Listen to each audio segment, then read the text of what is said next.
Only defensive programs using lethal germs to develop vaccines, like the one Bruce Ivins was working on at Fort Detrick, were allowed.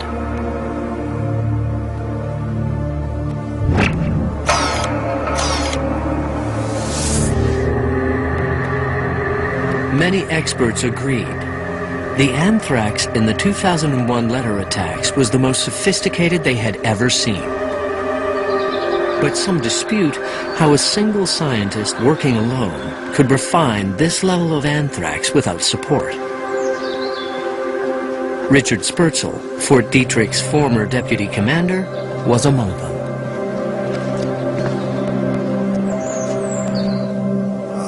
I'm fully convinced, as are other experts, not alone by any chance, that Dr. Ivins could not have done this with the equipment that he had. The material that was in the Dashiell Leahy letter, according to FBI releases, was 1.5 to 3 microns in particle size. This was super sophisticated. To get 1.5 to 3 microns mass median diameter is phenomenal. I contend that that kind of powder could not be made at Fort Detrick because they don't have the equipment necessary to get down to that particle size with that kind of refinement. The list of suspect labs expanded beyond the United States when early in their investigation, officials released a key piece of information.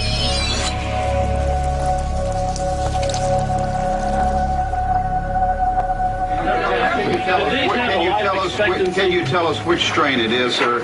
And does the fact that these are a little bit... AIM strain. The AIM strain. And can you tell us... The AIM strain is an extremely deadly variety of anthrax developed by the U.S. military for its vaccine work. It emerged that the AIM strain had been shared with labs in other countries. So I began to look who had the means of any availability of the AIMS strain abroad, which labs, were there any labs that could have done this? You couldn't limit this to America and exclude every place else because it was available in England, in Canada, in many foreign countries. Stephen Dresch was asking similar questions. He had been a Republican legislator in Michigan, now dedicated to exposing what he called the bioweapons mafia. And he was making an astounding claim that if anyone could provide a window into the anthrax letter attacks, it was a leading scientist at Britain's top military lab, Porton Down. Porton Down had received the AIM strain from Fort Detrick. The first time that I heard of Dr. David Kelly was soon after 9/11. The anthrax letters had just hit the U.S. While public investigations seemed to sputter, I had begun to penetrate what I have come to call the international bioweapons mafia. If anyone knew the secrets of the international bioweapons mafia, it was David Kelly. Then, he too turned up dead in the woods. David Kelly took a walk in the woods near his home, slit his wrist, and killed himself. Kelly had also been a top UN weapons inspector in Iraq. At the root of it all is whether Dr. David Kelly was the source of stories that the British government had exaggerated intelligence reports in order to draw the country more easily into war. Dresch was on his way to England to investigate David Kelly's death for himself, and Cohn decided to join him.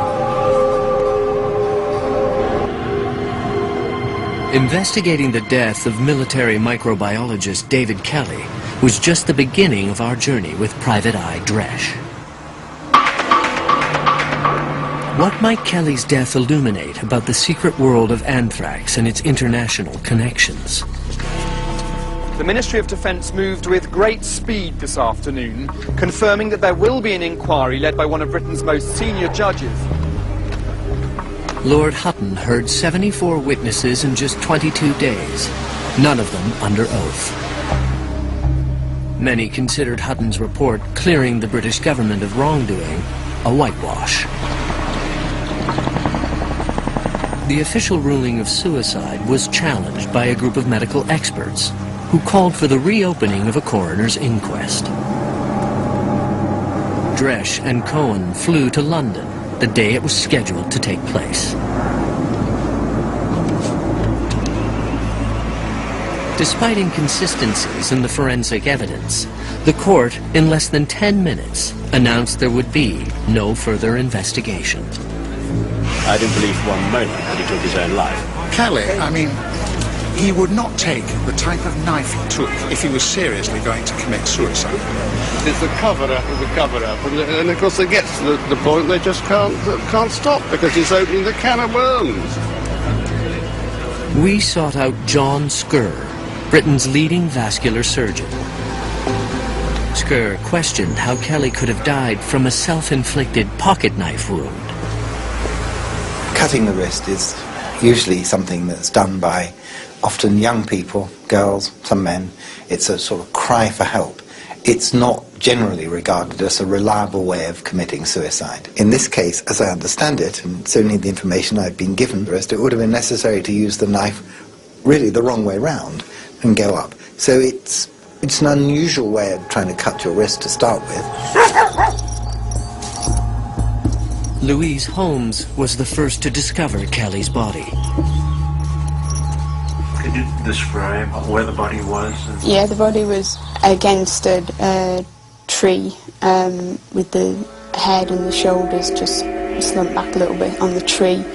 But you would not say he was lying on the ground? No, he was. The way that I described how he was the way that I described it in court, with his head and his shoulders against the base of the tree and the rest of his body on the floor. The police report described the body as laying flat on the ground. Who might have moved Kelly, and why? One British member of Parliament concluded that the Hutton inquiry had been a cover-up. By that time, Dresch was dying of cancer, and Cohen was back in London on his own. I am convinced beyond reasonable doubt, more than that, in fact, that David Kelly was murdered. Norman Baker, a long-standing member of the House of Commons, had spent a year investigating Kelly's death. There were no fingerprints on the knife which David Kelly allegedly used to kill himself, which, to my mind, only reinforced my view that it was extremely difficult to conclude that he had committed a suicide. Who may have wanted David Kelly dead, and why? Gordon Thomas, an author who writes about the world of secret intelligence, had met David Kelly a few months before his death. David Kelly was a major part of the biological warfare intelligence world. He knew more than perhaps anybody I know, and perhaps anybody knew. And he was brilliant. That's why he was always consulted by other intelligence services. If they got into a mess, CIA, Canadian intelligence, they'd say, we better ask Dr. Kelly what he thinks. He had explored with 2 or 3 writers, of which I'm happy to include myself, the possibility he could write a book about his life. And I said to him at the time, you know, David, you signed the Official Secrets Act. He said, I know. And yes, I'll need somebody else to write it with the information I provide. I said, but you know, you won't get away with it, David. Intrigued by Thomas's account, Cohen decided to look into Kelly's place of work, Porton Down, the UK's secret biological and chemical weapons complex. Porton Down had received the AIM strain from Fort Detrick in the 80s. Look at this. Prohibited. We're Porton Down. David Kelly had been head of microbiology at Porton Down. At the time of his death, Porton Down was the target of a major police investigation. Codenamed Operation Antler, it looked into deaths and injuries to British soldiers caused by secret experiments conducted between 1930